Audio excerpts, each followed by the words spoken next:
నాగచైతన్య శోభితలు పెళ్ళయ్యి పట్టుమని నెల రోజులు కూడా కాలేదు. కానీ నాగచైతన్య విషయంలో శోభిత పెట్టిన కండిషన్‌కి ఇప్పుడు నాగచైతన్య శోభితకి సరైన బుద్ధి చెప్పాడు అంటూ సోషల్ మీడియాలో ఒక వార్త వైరల్ అయింది. అసలు ఇంతకీ ఏం జరిగింది అంటే నాగచైతన్య పెళ్ళయ్యి వాళ్ళిద్దరూ హనీమూన్‌కి వెళ్ళొచ్చిన తర్వాత ఎవరి కెరియర్ మీద వాళ్ళు బాగా ఫోకస్ చేసుకున్నారు. అయితే శోభితకి పాత రోజుల్లాగే హాలీవుడ్‌లో అవకాశాలు, అలాగే ఇంకా చాలా మంచి మంచి యాడ్స్ వస్తున్నాయి. మరోవైపు నాగచైతన్య అంతకు మునుపు 'ఆమీర్ ఖాన్‌తో' కలిసి నటించిన హిందీ సినిమాకి మంచి రెస్పాన్స్ వచ్చి, తెలుగు సినిమాలతో పాటుగా బాలీవుడ్ సినిమాల్లో కూడా అవకాశాలొస్తున్నాయి. ఈ క్రమంలో శోభిత నాగచైతన్యను ముంబైకి కానీ, అమెరికాకి కానీ షిఫ్ట్ అయిపోవాలని కోరిందట.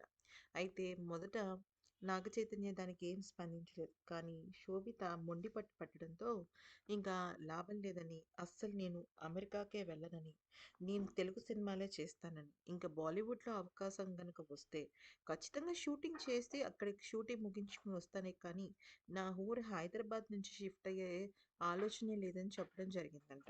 అయితే ఈ విషయం గురించి మాట్లాడడానికి హుటాహుటిన నాగచైతన్య, శోభితలిద్దరూ నాగార్జున దగ్గరికి వెళ్ళడం జరిగింది.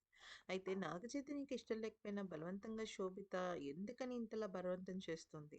అయితే నాగార్జున, అమల అలాగే ఇంకా అక్కినేని కుటుంబం అంతా ఇక్కడున్నప్పుడు నాగచైతన్య ఎందుకని అక్కడికి వెళ్ళాలి అంటూ అభిమానులు కొంతమంది కామెంట్స్ రూపంలో ప్రశ్నిస్తున్నారు.